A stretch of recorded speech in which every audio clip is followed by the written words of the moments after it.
શું ફ્રેન્ડ્સ ક્યારેય રોટલીનો લોટ બચી જાય તો તમે આવો નાસ્તો ટ્રાય કરેલો છે? એકવાર જરૂરથી ટ્રાય કરજો. હવે જ્યારે પણ રોટલીનો લોટ વધે ને ફ્રેન્ડ્સ, ત્યારે આ નાસ્તો એકવાર જરૂરથી ટ્રાય કરજો.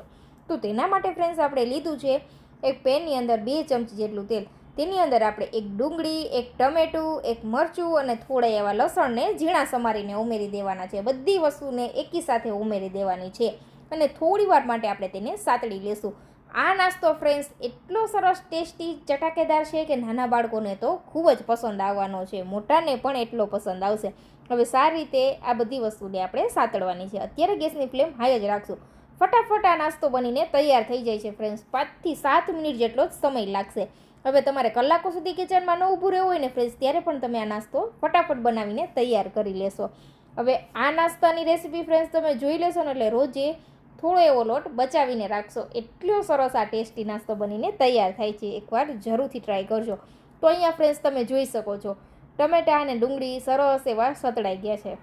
તો આજની આ રેસીપી ફ્રેન્ડ્સ તમને થોડી પણ યુઝફુલ લાગે તો પ્લીઝ ફ્રેન્ડ્સ ચેનલને સબસ્ક્રાઈબ કરજો અને વિડીયો તમારા ફ્રેન્ડ્સ અને ફેમિલી મેમ્બરમાં શેર કરવાનું તો ભૂલતા જ નહીં. હવે ઝડપથી આ ટમેટા અને ડુંગળી છે તે સરસ એવા ક્રોસ થઈ જાય તેના માટે પાઉંભાજી મેસર લીધું છે અને સારી રીતે બધી વસ્તુને મેશ કરી દેશું. તમે જોઈ શકો છો આ રીતે ફટાફટ આપણે બધી વસ્તુ મેશ કરી દેવાની છે. પછી ફ્રેન્ડ્સ આપણે તેમાં થોડા એવા મસાલા કરવાના છે. મસાલો પણ ફ્રેન્ડ્સ આપણા ઘરમાં પડેલો હોય તેનો જ યુઝ કરવાનો છે. તો આ મેગી મસાલો તો બધા પાસે હોય જ છે ફ્રેન્ડ્સ. નાના બાળકોનો તો ખૂબ જ પ્રિય છે આ મસાલો, એટલે આપણે અડધું પેકેટ જેટલું મેગી મસાલો ઉમેરી દીધો છે અને મસાલાને તેલમાં સારી રીતે આપણે સાતળી લેશું. અત્યારે ગેસની ફ્લેમ મીડિયમ રાખવાની છે. હવે ફ્રેન્ડ્સ આ મસાલો ઉમેરી દઈ પછી થોડું એવો હળદર પાવડર ઉમેરી દેશું અને થોડા એવા કલર માટે અડધી ચમચી કશ્મીરી મરચું પાવડર ઉમેરી દેવાનું છે. સાથે સ્વાદ અનુસાર નમક ઉમેરી દેશું અને બધી વસ્તુને આપણે સારી રીતે સાતળી લેવાની છે. આ રીતે 20 થી 30 સેકન્ડ સુધી આપણે તેને સાતળી લેશું. પછી ફ્રેન્ડ્સ આપણે ઉમેરી દેવાનું છે પાણી. તો અહીંયા મેં ટોટલ 1.5 ગ્લાસ જેટલું પાણીનો યુઝ કરેલો છે. અત્યારે ફ્રેન્ડ્સ 2 થી 3 નંગ મીડિયમ સાઇઝની રોટલી બને એટલો લોટ આપણી પાસે પડેલો છે.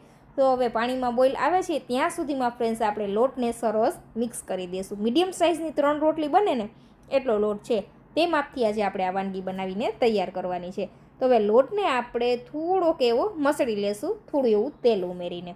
અત્યારે ફ્રેન્ડ્સ લોટ છે તે થોડો કઠણ રાખવાનો છે. જો તમારી પાસે લોટ નરમ હોય ને તો થોડો એવો કોરો લોટ છાંટીને લોટને થોડો એવો કઠણ કરી લેજો. લોટ કઠણ હશે તો જ પરફેક્ટ આ વસ્તુ બનીને તૈયાર થશે. તો હવે લઈ લેવાનો છે સંચો. સંચાને આપણે તેલથી ગ્રીસ કરી લીધો છે અને તેમાં નાની સેવની જાળી આવે છે તે લગાવી દીધી છે. અને આ રીતે ફ્રેન્ડ્સ એક બોઇલ આવી જાય ને પછી આપણે જે સંચો છે તેનેથી આ સેવ પાડી લેવાની છે લોટની અને આ સેવને આપણે ઉમેરી દેવાની છે આપણે જે તૈયાર કરેલું છે ગ્રેવી તેની અંદર. હવે તમે અહીંયા જોઈ શકો છો આ રીતે ફ્રેન્ડ્સ લોટ કડક હોવાથી સરસ એવી આપણી સેવ પડી રહી છે. તમે ફ્રેન્ડ્સ અહીંયા જોઈ શકો છો. આટલા માપથી ફ્રેન્ડ્સ તમે 3 થી 4 વ્યક્તિઓને સર્વ કરી શકો ને એટલો નાસ્તો બનીને તૈયાર થાય છે. વચ્ચે વચ્ચે ફ્રેન્ડ્સ આપણે આ રીતે સેવ તોડીને ગ્રેવીની અંદર ઉમેરતા જવાનું છે જેથી સેવ છે તે સરસ એવી બફાતી જાય અને એકસાથે ચીપકી ન જાય. ઉકળતા પાણીની અંદર આ રીતે ફ્રેન્ડ્સ આપણે ઉમેરી દેવાની છે સેવ. તમે જોઈ શકો છો જેટલી સેવ તે પાણીની અંદર છે ને તે સરસ બફાવા લાગેલી છે. જો તમને આ રીતે સેવ પાડતા ન ફાવે ફ્રેન્ડ્સ તો તમારે શું કરવાનું છે, આ રીતે કોઈ એક પ્લેટની અંદર સેવ પાડી લેવાની, પછી તેને આ રીતે પાણીની અંદર ઉમેરી દેવાની અને આ રીતે ઉકળતું ગરમ પાણી તેની ઉપર રેડવાનું. એટલે તમે જોઈ શકો છો ફ્રેન્ડ્સ સરસ એવી તે સેવ પણ બફાવા લાગેલી છે. તમને જે રીતથી ફાવે તે રીતે તમે આ વધેલા લોટમાંથી સેવ બનાવીને આ વાનગી બનાવીને તૈયાર કરી શકો છો. ફ્રેન્ડ્સ તમે અહીંયા જોઈ શકો છો 2 થી 3 મિનિટ માટે આપણે તેને બફાવા દેવાની છે. તમારે જેટલી ગ્રેવી જોતી હોય એટલી તમારે પાણી ઉમેરી દેવાનું છે. ફ્રેન્ડ્સ તો તમે અહીંયા જોઈ શકો છો સરસ મજાની એવી આપણી મેગી બનીને તૈયાર થઈ ગઈ છે. ટેસ્ટ પણ સરસ એવો આવે છે.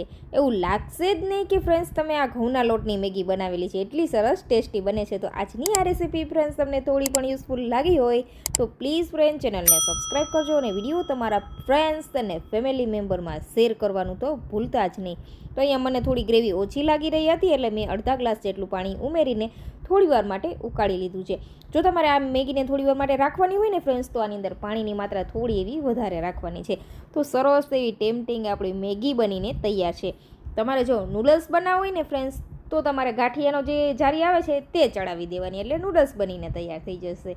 તમે જોઈ શકો છો ફ્રેન્ડ્સ, મેગી બનીને તૈયાર છે. હવે જ્યારે બાળકો જીદ કરે મેગી ખાવાની ત્યારે તમે તેને આ રીતે ઘઉંના લોટની મેગી બનાવીને આપી શકો છો. ખૂબ જ સરસ એવી ટેસ્ટી લાગે છે. ઉપરથી ફ્રેન્ડ્સ આપણે આ રીતે ચીઝ ગ્રેટ કરીશું. તો આ વાનગી જોઈને ફ્રેન્ડ્સ તમે પણ રોજે 2 થી 3 રોટલીનો લોટ વધુ બાંધશો. એટલી સરસ ટેસ્ટી વાનગી બનીને તૈયાર થાય છે. હવે જ્યારે પણ લોટ વધે ને ફ્રેન્ડ્સ ત્યારે આ ફટાફટ નાસ્તો બનીને તૈયાર થઈ જાય છે. તો એકવાર જરૂરથી ટ્રાય કરજો. અને આજની આ રેસીપી ફ્રેન્ડ્સ તમને કેવી લાગી કમેન્ટ કરીને જરૂરથી જણાવજો. અને રેસીપી પસંદ આવી હોય તો ચેનલને સબસ્ક્રાઈબ કરવાનું તો ભૂલતા જ નહીં. તો મળીશું નવા વિડીયોમાં. ત્યાં સુધી આવજો. Thank you for watching.